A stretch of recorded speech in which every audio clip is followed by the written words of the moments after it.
Yeah. My bad. No, you're fine. Just let me down. Thank you. Okay, it's recording. Okay. Oh, okay. Okay. Thank you everybody for coming.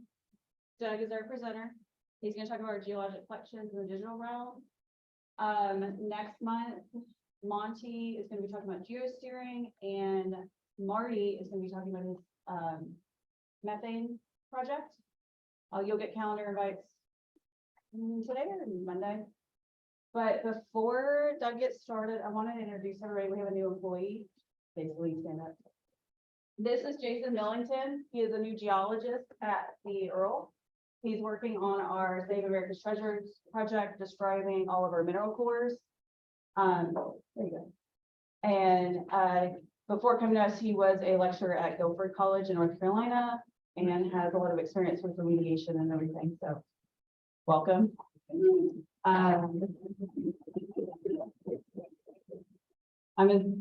If there's anything else that you want to say, now is the time. Otherwise, take it away. All right, I'll say I went to Guilford, so yeah. We don't have a geology department anymore, so that's a bummer. But That's why I'm here. I know I guess like good bad, but that was the trend anyway. For small school geology part, that could be a whole talk in itself, probably. So I prepared this with Liz or a lot of this presentation prepared with Liz for an AGU talk in December. So I put her on here, so she's a co-author. But mostly it's kind of an extension of the Earl tours that Ryan and Liz conducted a few weeks ago. This is really about how we're making those collections at the Earl, which we have a lot invested in that research facility. It's very active now, and so making those samples available for researchers, the public to view at the facility is super important, and we do that really well. But also, how do we get people to know that those samples are there, and when they use them, how can they cite them and use that data and that sort of thing. So this part of this talk is about how we're making mostly Earl collections available in the digital realm, and it really hits on also how we're approaching all of our physical collections. And I'm only really going to talk about two specific collections, the core photography and thin sections. But some of the principles here, like I'm going to talk about FAIR data principles, I'll stumble through that, and the importance to KGS. Well, it's the sort of guiding principles for all of our data going forward, including our physical samples. So yeah, I'll give a quick overview of KGS data and how we're distributing it and what we're involved with. Talk about FAIR data, and then talk about rock core photography and thin section, the thin section search, which maybe many of you haven't seen, and maybe haven't seen the rock core photography either. Both are impressive in my opinion. The products of those those projects. So anyway, let's see. Advance. Keyboard. Oh, gotta be. Thing. Sorry. So yeah, may have heard me talk about this before, but KGS has a very rich data tradition. We have over 16 million database records, last I counted all of them. So we've been dealing with data for quite a while, and these data records go way back. But we also have millions of scanned documents and rich GIS data derived from physical documents. So we've been dealing with physical data for quite a while. The two biggest data sets for scanned documents are oil and gas wells scanned records and water wells and spring scanned records. Those are actually scanned at the Division of Water and then sent to us for serving. But we do host those, and we have all the importantly, we have all the metadata about oil and gas records so that people can find scanned records. It would be hard to find scanned records if you didn't have metadata behind it. That will be a theme. And then, of course, the paper to geologic map data, I put that in there because I consider that also dealing with physical data on some level where we're taking, paper maps and turning them into GIS data. And we, of course, provide much of this on our website at no cost to users. That's been our philosophy since we started providing data on our website. Well-known data searches, which you can't probably see very well on the screen, but the oil and gas search, of course, the map service and our website. But what I really wanted to highlight was UK Knowledge here, because this is an area, this is a site hosted by the UK libraries that we're starting to utilize more and more. It's becoming our official repository for publications and also data. We don't have a lot of data published there yet, but it is becoming that official repository, because the nice thing about putting in UK Knowledge is the data becomes very discoverable. And it gets assigned a unique identifier called a DOI, and I'll talk about those for unique identifiers here in a bit. But so it's important for us to stand up our own web services and things like that, because we can provide searching capabilities and visualization how we want, but we need to make our data discoverable, and it's not necessarily discoverable if we put it behind just our own web services. So being a part of UK Knowledge, making that jump to those repositories is really important for data sharing.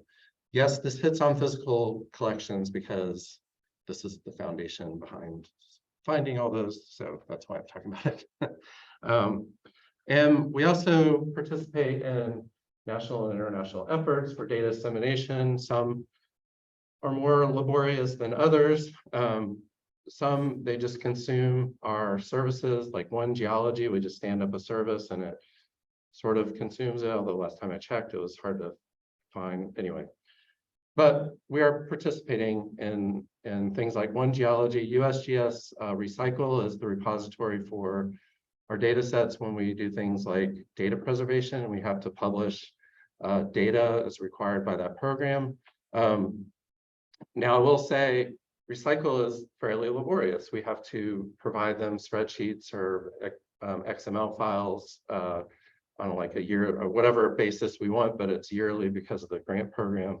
So they don't have the ability to consume services, and it's a lot easier when we can just stand up a service. So, but USGS, I think they're working that direction, and that's encouraging. And then other things like this is NIMBY, the National Index of Borehole Information, which we don't have any data in yet, but we're participating in their sort of pilot talks and things. And I think hopefully that one will be able to consume services. And what I mean by that is we can stand up just a web service and then it just points to it and it says, oh, there's your data and or your metadata. And then it points back to say our data search services to retrieve it. And then I put the groundwater monitoring network on there because we do participate in that. And I think we're planning on expanding that participation. And then flyover country and Rock D are just kind of interesting because we haven't done anything to participate in those. They've just gone out and grabbed our data, and now it's a part of, if you go to flyover country, which is a really cool app for pulling in geologic data over areas that you fly over or travel over, or Rock D, which or rocked, I don't know how it's pronounced, but it's another app that you can bring up and basically shows your geology, and then you can also record observations in it. And they pull our data from our existing services, and then they're living part of it. And you know, that's awesome. They're doing that, and I don't have to do anything. So, I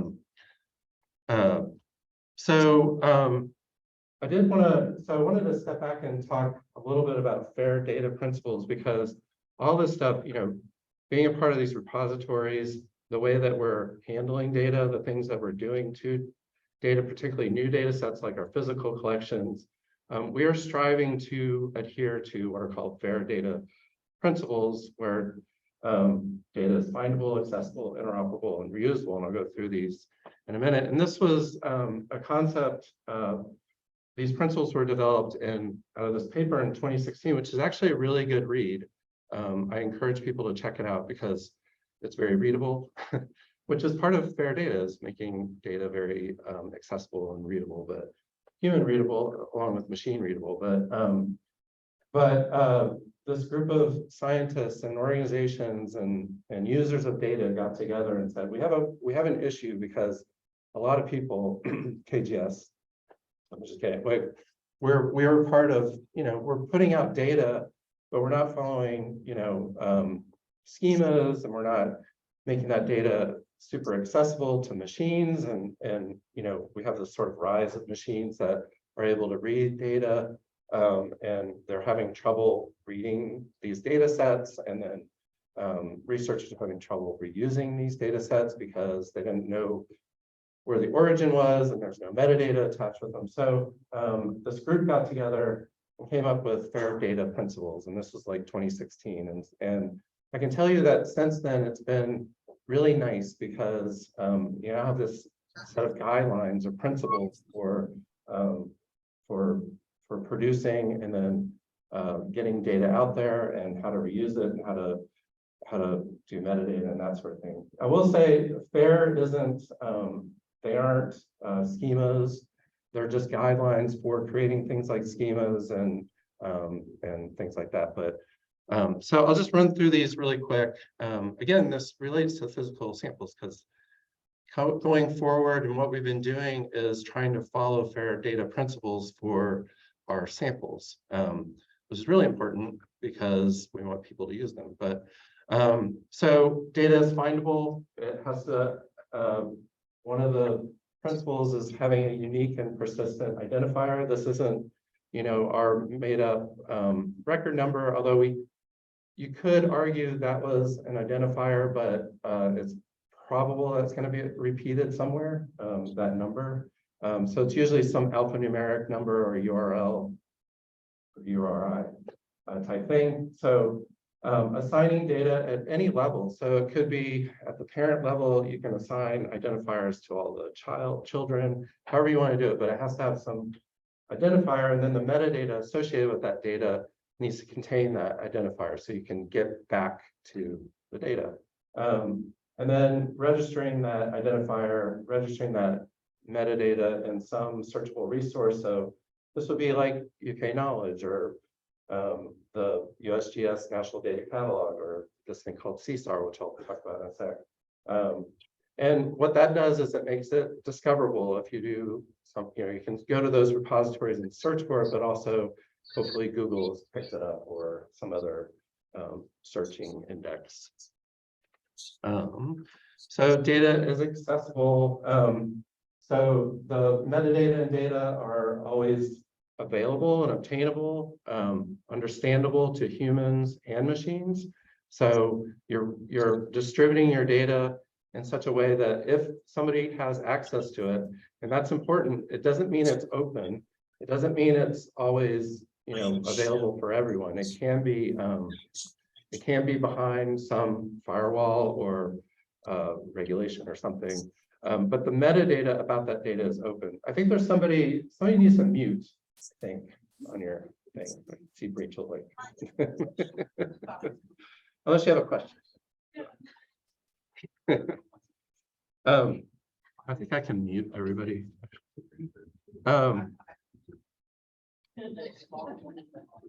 Yeah, anyway.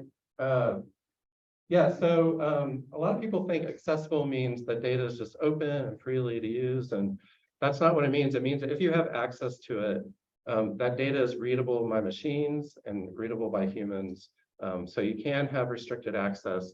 And similarly, data that is open, like early KGS data, and some KGS data now isn't necessarily accessible because it's not readable by machines. It's not maybe even human readable, but so it can go kind of both ways, but that's the accessible part.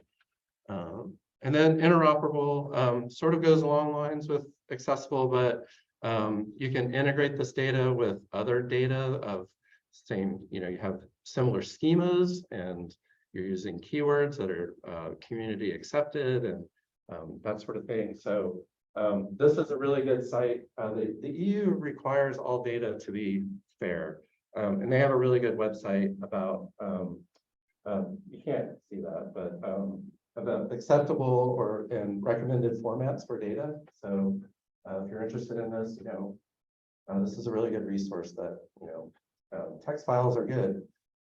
Word docs, maybe not so much, but you can use them, but and then your weird word perfect thing, probably not. So because over time, those things aren't going to be usable as those softwares go away and that sort of thing. But I put GEMS on here because this is a community accepted schema that's still being worked out. And it's not something that was available when we did the digital mapping program. And it's kind of interesting because there's a lot of talk, should we take our digital data from the statewide program and put it in GEMS? And we still discuss that, but it's this community accepted schema that actually would have been really nice to have at the time, but this was way before 2016 when we started really thinking about fair data and those sort of things. But and then reusable, sufficiently described metadata, documentation, of course, and shared with the least restrictive licenses. So you can have a license, but you should be really clear about what that license is, and then try to make it as least restrictive as possible. So yeah, that's sort of fair data in a nutshell. There's a lot more to it, and actually I think the data management group is going to have a presentation about preparing data and things like that. So if we keep hitting you with fair data concepts until you scream or something, I don't know. But but yeah, this was a Liz slide that I thought was really good. But why fair? The time, the energy, the funding, everything that we put into these things to create data is a lot, and usually it's taxpayer funded, and we have a responsibility to make that data available to other researchers, to the public, and it should be citable. I mean, you want people to use your data sets, and then you want them to cite it, and everybody likes being cited, so yay, another opportunity to be cited.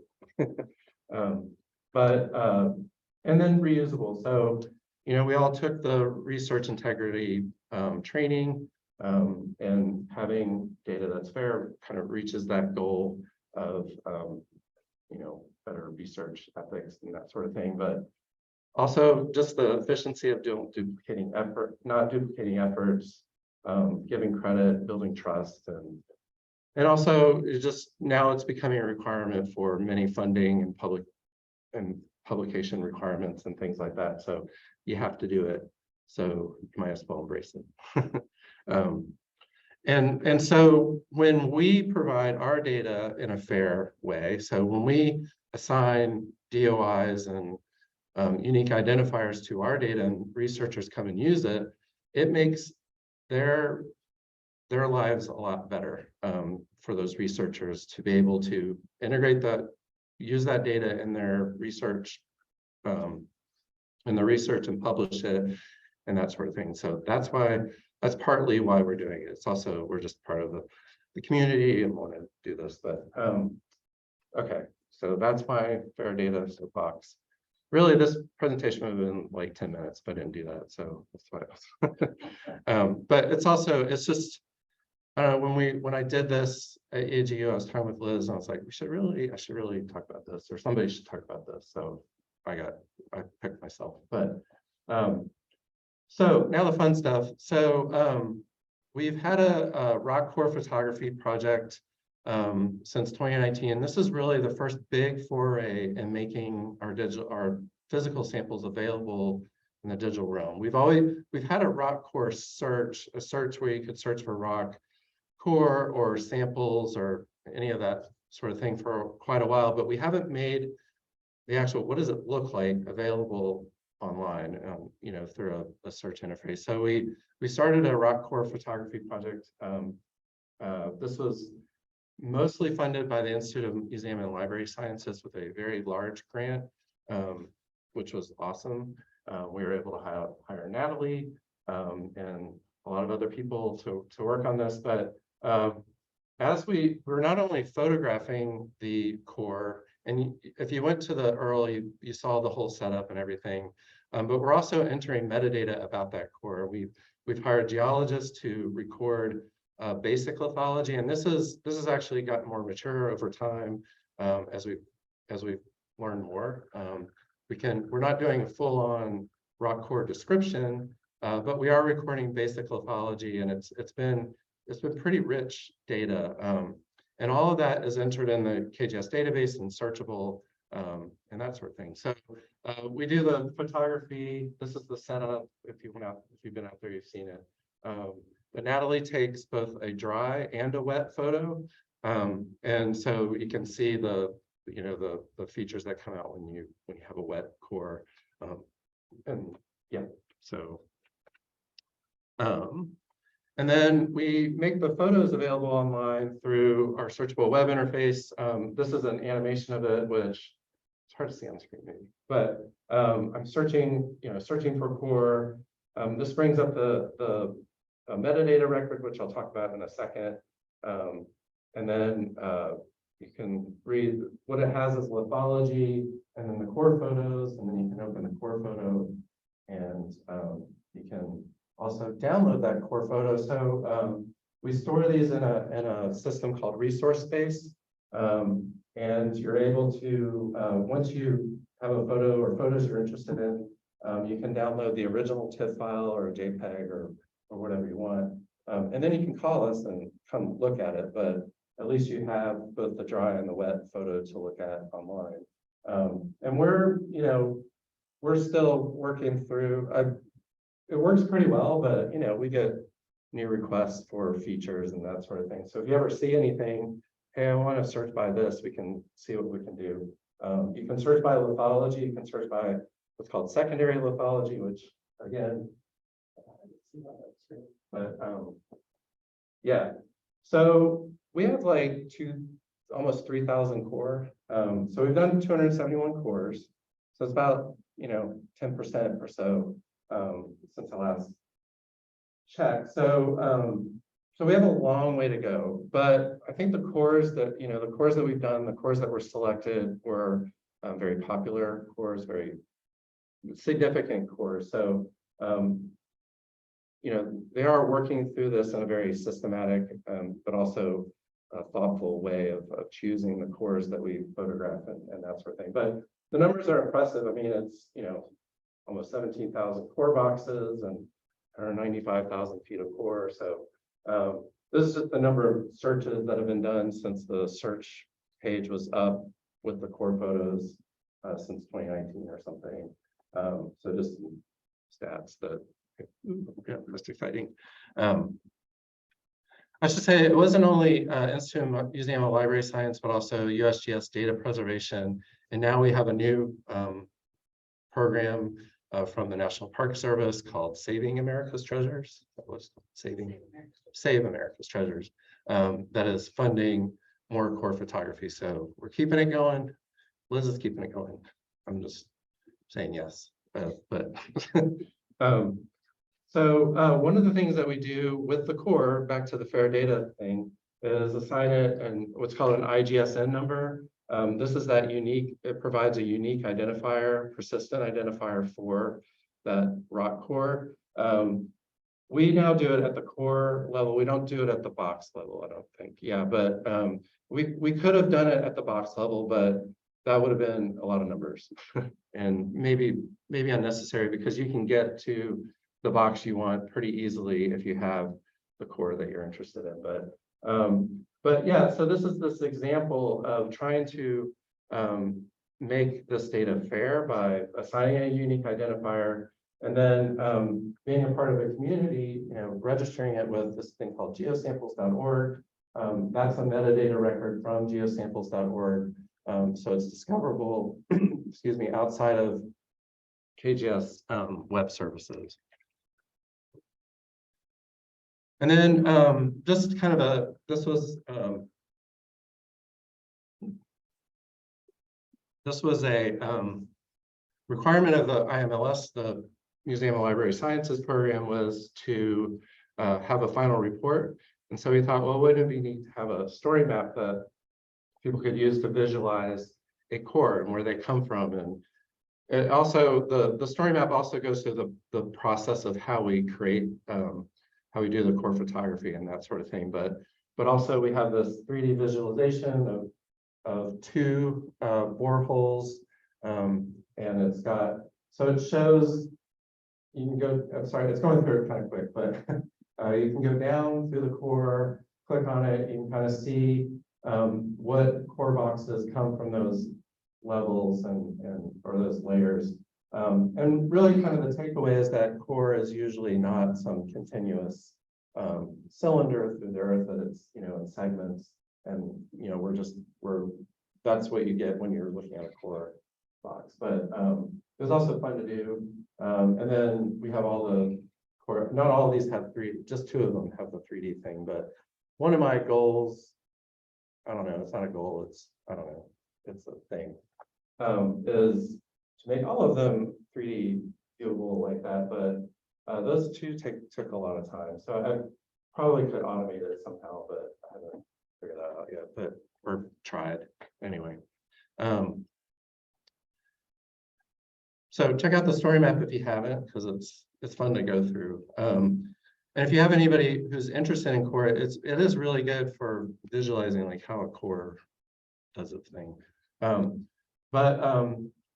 Another project that was just recently done, funded through USGS data preservation funds, was to scan our thin section collection at KGS, which were scattered about KGS in different areas, collected them together, scanned them at a pretty high resolution, and then Finn developed this the web search for it and this viewer, so you can view both the polarized and cross-polarized view just by sliding the thing. And so that's, maybe not a lot of you have seen that, but it is searchable. And again, it has the IGSN record and assigned number to each of the thin sections. So what I don't necessarily think we have are all the samples, right, from the billets from the original. Yeah. Just because I know somebody's going to ask that, but somebody always asks that. Doug, is that available to the public now? Yeah, I just put the link up there today, but yeah, we forgot. I forgot. So yeah, it's up there. It's been up there for a bit, but yeah, I'll show you here in a sec. Yeah. So takeaways, fair data is important. You know, sample registration is something that we're very committed to at Earl. It helps us get the information out there. It helps researchers be able to cite KGS samples and, you know, achieve these fair data goals. This was for AGU and that world, but outside, it was sort of my like, well, more APIs because I'm tired of uploading spreadsheets. But outside portals, communities, we're going to be a part of them.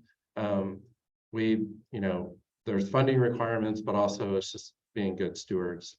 But I'm very encouraged to see more APIs out there available, so we can just make a service and then they can consume our metadata rather than us be uploading spreadsheets once a year. And then again, these services point back to KGS web services, and so we're still going to maintain our visualizations and web services and that sort of thing, particularly if we can serve them through APIs. But so doing that is still, even if there's all these communities out there that we can push our data to, the data origin is always going to be here at KGS, as at least I say that always, like you can do whatever after I leave, but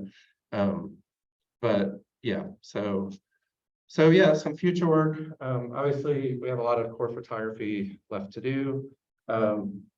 One thing that we're working on is a soil core data search. So that's something we're developing or talking about developing right now. Return sample data is pretty interesting because, if somebody uses samples from the URL, they're required to return the data that they got from those samples. And right now we're in the process of going, well, we started, but anyway, we want to make that data available in much of the same way that we've made all these other things available. So I'm pretty excited about that because there's probably a lot of rich information there. And then limestone ham samples, that might be something we delve into, strip logs, or I don't know, I just wrote a bunch of things, but more visualizations, yay, from the 3D core. So, okay. So I had a little demo time just to show you where things were located. So let's see, how do I do this? Hopefully this works. Robots. I don't know. There's all these free photos on the Microsoft PowerPoint. So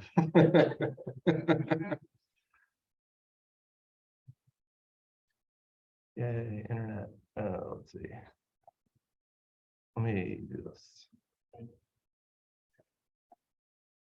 I'll end this real quick. I don't need that anymore. Any questions while I bring this up, or?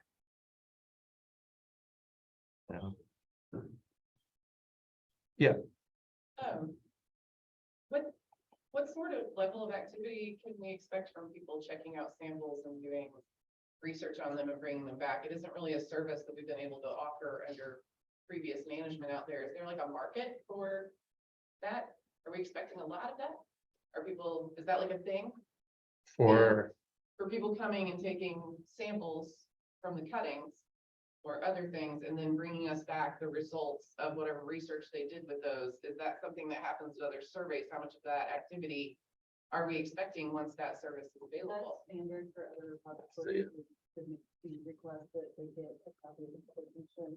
All that, we just haven't been able to do that because of before. There hasn't been great mechanisms for us to be able to do that, so that's one thing that we're working on.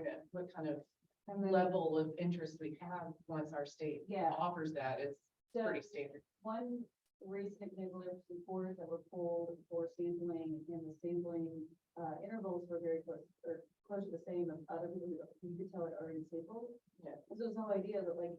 You don't have to if sample that it again Worked out. if we had actually gotten that information. Material, the conception, all of that, and then we can see it again. But this is- But yeah, I mean, there's definitely people who have sampled and will sample our stuff. And we have a pile of return data. So it's not nothing. And then if we can put it out there, I think it'll get a lot of use. But so this is our website. So just to navigate you to things like the thin section inventory. New today is the link to the thin section search. Rock core is here. And then if you want to view the story map, you can get through the story map link, but I'll show you the thin section. Real quick. Got my little, had a cheat sheet. CE, oh no, it's quad. So you can search by different, geographic and ID parameters, other criteria. Does that have these things? So let's see. Sorry. Oh, okay, that's the slow way. I had one. I know I have one in Seabury, and it was a really pretty one. They're all pretty. All thin sections are pretty. So yeah, you get basic metadata about the thin section, and then if you want to view photos, this brings up the page, so you can, yeah. So very nice work doing these. So.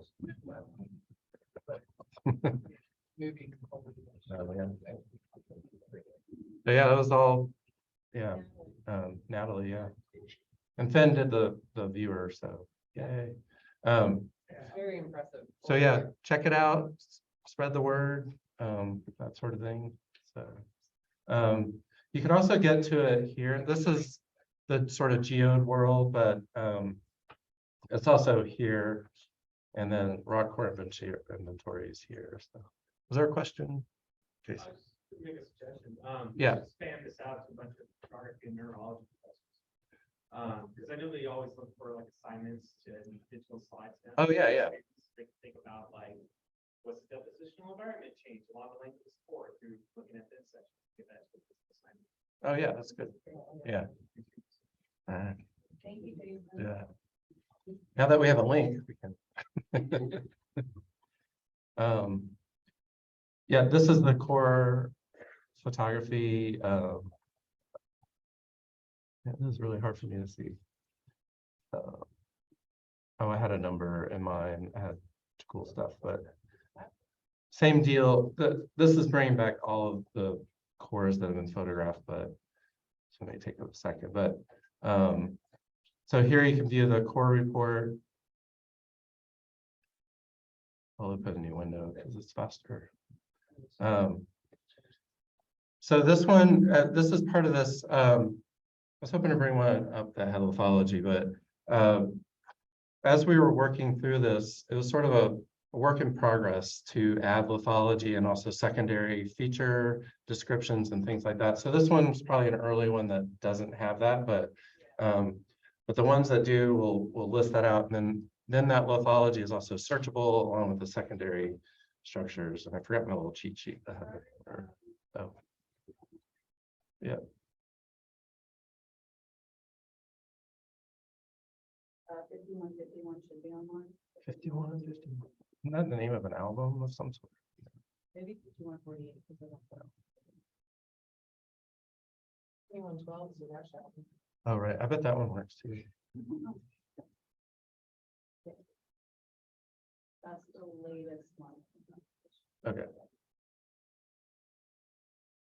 And we're waiting. Nothing like waiting for a web page to open.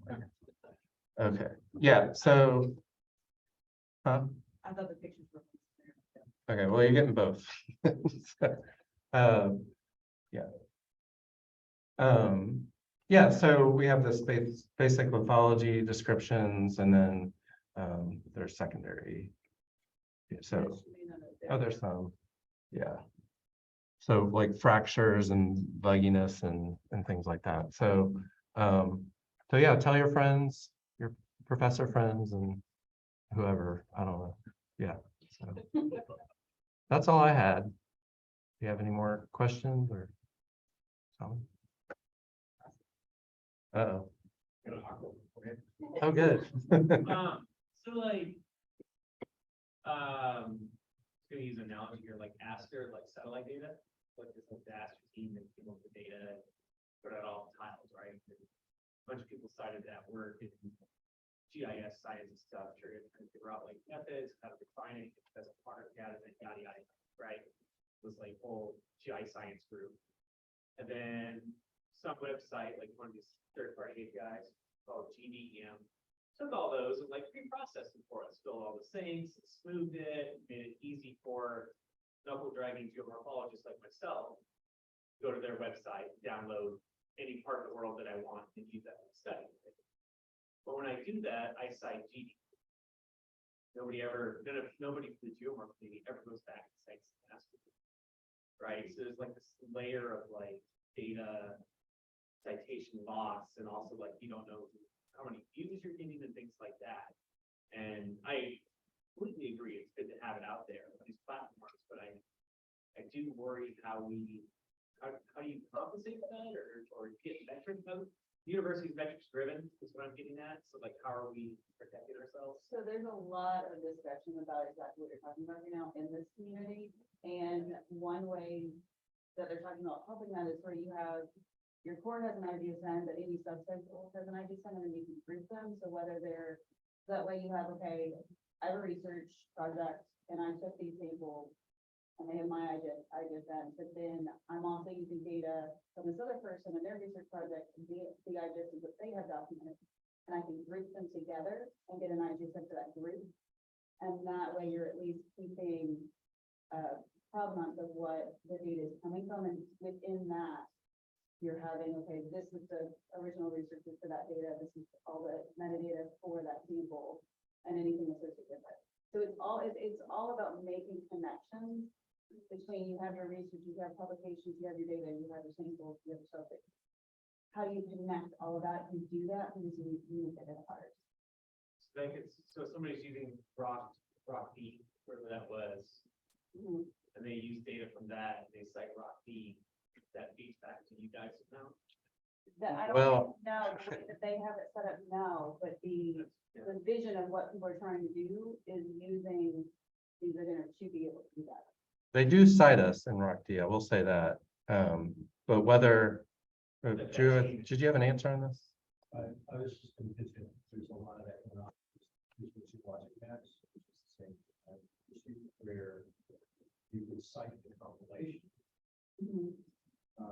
So like the, we had 200 people make 700 geologic water and that's almost on my paper. We have 50 people digitize that and make citable GDP objects. So we'll understand that. Then there are people who compile those in 200 patients. Then there are people who adopt or in part of the USGS compilation. There's 3 or 4 layers of that citation. Almost nobody cites the original work. The paper maps almost never get citation. I did that recently, and you're correcting me. Does somebody cite, you know, that is exactly part of this compilation. Right. And it's a huge. And that's why it's so important to recording that provenance in your citation, and the easiest way to do that is with these shortened. Because otherwise, yeah, listing 700 people, but if you can have like, okay, the GOI for this publication, here's all the people in the metadata, it's recorded here, and it should be found on that. There's also another issue here where I go stupidly use rocks to make a decision about my house. And something goes wrong. So I go see Rock who goes, no, we got this from the USGS. No, we got this from the KDF. No, it came from the USGS publication. And so there's going to be some resolution for this once people start doing that. I don't think there's going to be a resolution for this. Right. Well, I mean, aren't these organizations, don't they have a disclaimer, just like we do, that says this information is available for your use, that we cannot verify this, that, or the other, and if your house collapses because you used a third-party app, Okay, I mean, there's no liability in an analogy like this. I think we just went on back to the part of understanding on business while driving, but not liable. It doesn't mean people won't sue you. Okay, so me and Liz, whose names are on the disclaimer that says we cannot verify any of the oil and gas data contained in any document. That's bullshit. It depends on the lawyer. That's just the truth. It depends on the lawyer that you have. You might, and how hard the university decides to defend. All right. I mean, that's. I don't know, I that's feel just like- the reality we're in. Sarah, did you have Sarah?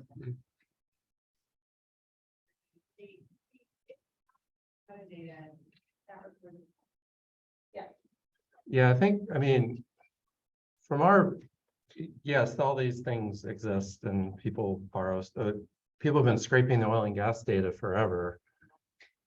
And, you know, I mean, I guess one answer to that would be put everything behind a firewall but I still don't think that's gonna prevent people from doing that. So the best we can do, I think, is follow these principles, assign identifiers to our data and really good metadata and hopefully, I don't know, I mean, you can't stop somebody from plagiarizing either, right? So, I mean,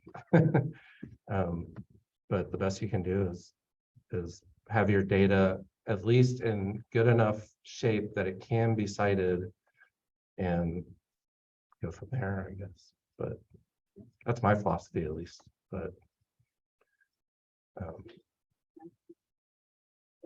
If you're interested in like this conversation, ESIP has some clusters that talk about this a lot. And AGU, they look at AGU. So, if you're interested in it. All right. Anybody else? All right. Well, it's 2:15, so Bill's not here, so you can go home.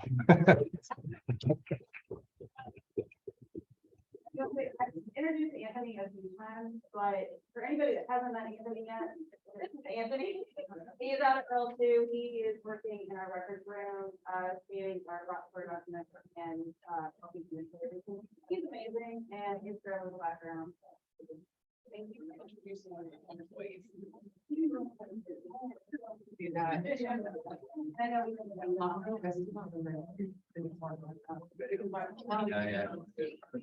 know, I think it was a Made Rock Day, so, yeah.